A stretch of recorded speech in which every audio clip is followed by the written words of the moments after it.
Hey everybody, Brandon here. Now that we're at like the midway point, there are 15 episodes in season 23, and now that we're at the midway point, I figured now would be a good time to pull the veil off and kind of share with you my insights and reasoning for why I did what I did in season 23. Right from the get go, this season was never about the mystery. It's not about the crime that happened. I've seen a lot of you post theories, which I always love to see the theories, and that's usually what I go for. This season was a bit different, and I kind of laid it right out there on the line, sort of hiding things in plain sight. Uh, Number one being that the main character in it, other than us, is Jackal or Jekyll. And then you couple the name Jekyll with the therapist and with his friend Eddie, who in the actual Dr. Jekyll and Mr. Hyde was Eddie Hyde. So there's definitely this underlying narrative of like mental health in there. And then it talks about him going into the foster care system and coming his friend Eddie disappearing until he got off the meds, and then he would reappear. Uh, so that was always there. That was always right. The mystery in the season isn't so much is it's like a Jekyll Hyde situation. It's more so how did he get to this point. And so it's like a character dive into him, but it's also a character dive into me and the investigators team. It was very important for me this season to do one that told all my like main side characters, because for the most part they're not in this season. It was always to tell their story without including them in it. And so the whole season is more so of a character deep dive into my psyche. It's Brandon trying to replace his friends with new people that he meets along the way. And that's why he sets up the classified. That's how he gets to Ruth and Clint. And there's another character coming up you haven't met yet. Um, and it's just like different personalities coming in that Brandon is trying to use to replace his friends to prove to himself that he can do better. Which ultimately he can't, because your friends are your friends, your people are your people, your family is your family, and you can't change that. So it's more so a character and emotional journey.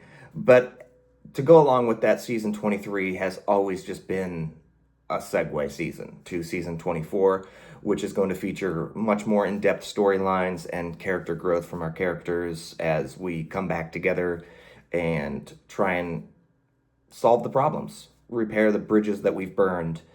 And yeah, so right from the get go, like I was saying, there was always right there with the mental health thing from featuring Dr. Sasha Talal, who is my friend that I met on Reddit. And those phone calls that you're hearing on there are actually live phone calls. Her and I did phone calls with one another where we did fake therapy sessions.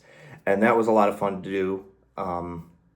And she is an actual therapist. And so I'd like to think it was a little cathartic for her to do those. And that way she could say things that she would never ever dare say in a therapy session. As a lot of you know, I struggle a lot currently with, I have a lot of family traumas going on. Um, I won't get too far into that, but I did just lose another family member recently. And normally I probably would have just waited for season 24 to be season 23 and not even done this one. But this show is my escape. And if I don't have that escape on a regular basis when I need it, I spiral out. And I recently spiraled out, and then that causes me to get. I'm a bottle up and explode person, so I'll hold my emotions in and I hide them very well until I can't anymore. And then they just come bursting out in every direction. So I try to seclude myself, but ultimately that's the wrong way to do it. And that's definitely another theme to these seasons. Is you can't hide from your problems. Otherwise, bad stuff can happen. Um, and I'm sure I've lost a lot of friends and pissed a lot of people off for being the way that I am. Uh, so if I've ever come across as pissy or angry towards you, it's just probably because I'm going through something and I'm lashing out. But like I was saying, this season was never so much about the mystery as much as it was about the journey for Brandon and the characters that were not included, which season 24, like I said, will be a culmination of all that, and hopefully really push the story forward, and the show itself as a whole. And then we do have some cool, fun stuff planned on the horizon for season, not necessarily for season 23, but things we're going to be putting out with Kyle and Greg coming by one of these days soon. I'm sure we'll get something fun going. So we'll see you when we see you. Thank you guys so much for continuing to listen and support us, and we love y'all, and we will see you soon.